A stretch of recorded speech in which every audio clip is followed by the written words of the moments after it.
एक सन की राजा हर रोज सुबह अपनी रानी को खड़ी कर उसकी नथ में से 100 तीर निकालता और पूछता है कोई इस धरती पर मेरे जैसा? और कोई भी वीर मर्द? रानी बेचारी कहती कि नहीं महाराज, आप जैसा वीर पुरुष और कोई नहीं। समय बीता। एक बार रानी की माँ रानी से मिलने आई। जब उसने रानी की हालत देखी तो उसकी आंखों में पानी आ गया। बोली, बेटी यह कैसी हालत बना रखी है? बिल्कुल सूखी लकड़ी के समान हो गई हो। तुम्हें कोई बीमारी है? कोई दुख दे रहा है? या फिर तुम्हें समय से रोटी नहीं मिल रही? आखिर बात क्या है? अब रानी कैसे अपनी माँ को अपना दुख बताती कि राजा हर रोज सुबह उसे खड़ी कर उसकी नथ में से 100 तीर निकालता है। हर तीर में उसका कलेजा बाहर आने को हो जाता है। अगर वह जरा सी भी हिली या राजा जरा सा भी झुका तो प्राण गए। पर जब माँ ने बार बार दबाव देकर रानी से पूछा तब रानी बोली, क्या बताऊं माँ, इसी चीज की कोई कमी नहीं। अन्न का भंडार भरा हुआ है, पीने को अच्छा पानी है, तो फिर बात क्या है बेटी? माँ ने इस बार जब रानी का हाथ पकड़ अत्यंत रुदन स्वर में पूछा तो रानी टूट गई और अपनी वेदना प्रकट करते हुए कहा, माँ, तुम्हारे जमाई राजा मेरी नाक की नथ में से 100 तीर निकालते हैं, जिससे मेरा हृदय थर थर कांपता है। मेरी तरफ आता हुआ हर तीर मुझे अपनी जिंदगी का आखिरी तीर प्रतीत होता है। यही बात मुझे हर समय अंदर ही अंदर खाई जाती है कि आज तेरा आखिरी दिन है।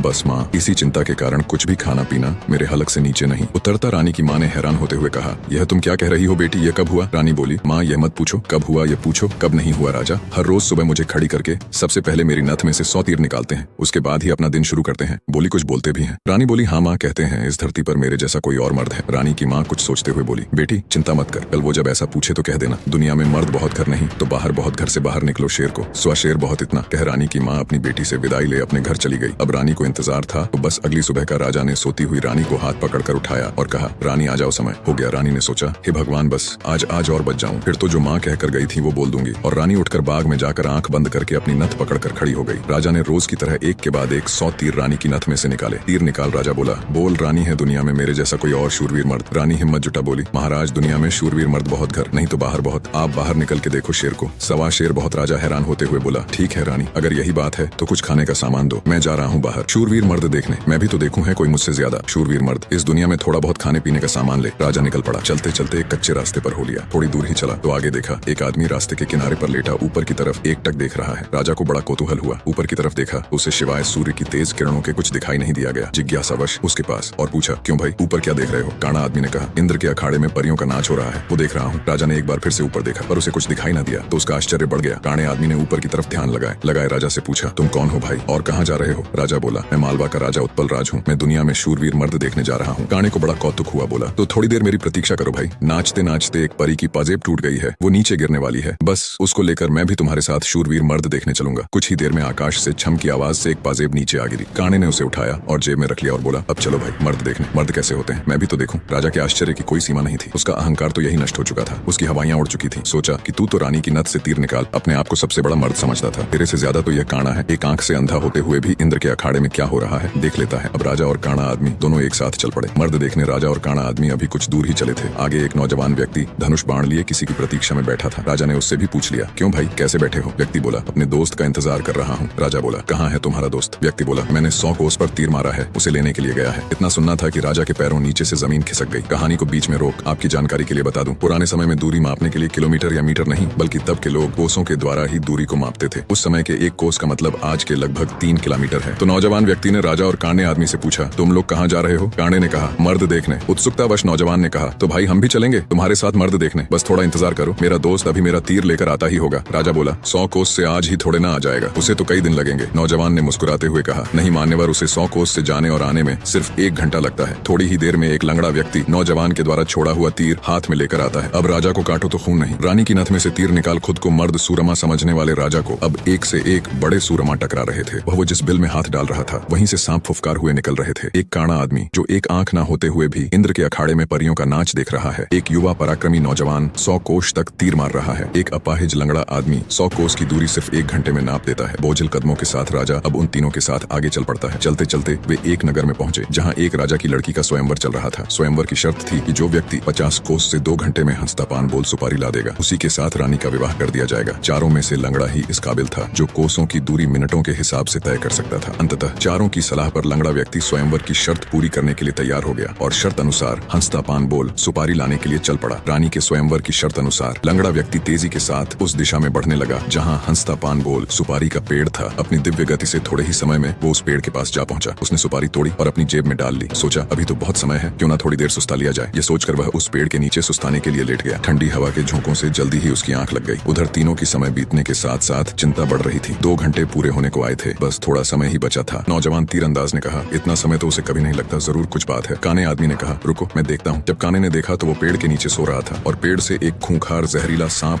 उसे काटने के लिए उसकी तरफ बढ़ रहा था। जब यह बात उसने साथियों को बताई कि वो तो सो रहा है और एक जहरीला सांप उसकी तरफ बढ़ रहा, तब तीरंदाज नौजवान ने काने से कहा, तुम मेरे तीर का निशाना सांप के फन पर लगाओ। काने ने कहा, हाँ ये ठीक है, निशाना लगाकर मैं हुंकारा भरूं, तब तुम तीर छोड़ देना। काने ने तीर को सांप के फन की दिशा में लगाकर जैसे ही हूं कहा, तीरंदाज ने तीर छोड़ दिया। तीर सीधा जाकर सांप के फन पर लगा और धड़ा की आवाज के साथ सांप नीचे गिर गया। आवाज सुन लंगड़ा आदमी हड़बड़ाहट के साथ उठकर बैठ गया। देखा तो एक जहरीला सांप उसके पास मरा पड़ा है और उसके दोस्त का तीर सांप को लगा हुआ है। सारा माजरा समझते उसे देर न लगी। वो दिव्य गति से नगर की ओर दौड़ा। समय रहते वह हंसता पान बोल सुपारी लेकर राजमहल पहुंच गया। अब समस्या यह थी कि राजकुमारी पर असली हक किसका है। राजा अगर घर से मर्द देखने नहीं चलता तो यह सारा किस्सा ही शुरू नहीं होता। कान्हा अगर अपनी दिव्य दृष्टि से देखकर लंगड़े व्यक्ति को सांप से नहीं बचाता तो राजकुमारी के स्वयंवर की शर्त कैसे पूरी होती। नौजवान तीरंदाज के पास 100 कोस तीर चलाने की क्षमता न होती तो भी उसके मित्र को सांप 10 लेता और शर्त पूरी नहीं होती। लंगड़े व्यक्ति के पास दिव्य गति न होती तो भी राजकुमारी स्वयंवर की शर्त पूरी न होती। राजकुमारी का पति कौन होगा। जब इसके ऊपर उनमें आपस में सलाह मशवरा हुआ तो राजा को ही चुना गया, क्योंकि यह सारी कहानी ही उससे शुरू हुई थी। पर राजा ने अपनी सारी बीती बात बता कहा, मैं पहले से ही शादीशुदा हूँ, इसलिए मैं राजकुमारी से शादी करूँ, इसका सवाल ही पैदा नहीं होता। मैं तो तुम सबका शुक्रगुजार हूँ मेरा खोखला वहम तोड़ने के लिए। काने ने कहा, मैं तो इंद्र के अखाड़े में अपनी परियों के साथ ही खुश हूँ और वैसे भी मेरे दिन अब उस ऊपर वाले को याद करने के हैं। बारी आई युवा तीरंदाज की। उसने अपने मित्र से कहा, मित्र राजकुमारी के साथ तुम्हारा विवाह होना चाहिए, क्योंकि तुमने ही स्वयंवर की शर्त का सीधा पालन किया और राजमहल में शर्त अनुसार हंसता पान बोल सुपारी लेकर आए। इसलिए शर्त के दृष्टिकोण से देखें तो राजकुमारी पर तुम्हारा ही हक बनता है। तीरंदाज की बात सबको सही लगी और सबने सहर्ष सहमति जताई। लंगड़े व्यक्ति के साथ राजकुमारी का विवाह हो जाता है। सभी बहुत खुश थे। राजा सभी को अपने राज्य आने का निमंत्रण दे खुशी खुशी उनसे विदा लेते हैं। अपने मन में वह अब कभी रानी के साथ दुर्व्यवहार न करने की शपथ लेते हैं। अगर अभी तक आपने हमारे चैनल को सब्सक्राइब नहीं किया तो सब्सक्राइब करो और वीडियो अच्छी लगी तो लाइक करो और कमेंट में बताओ आप कैसी कहानी सुनना पसंद करेंगे।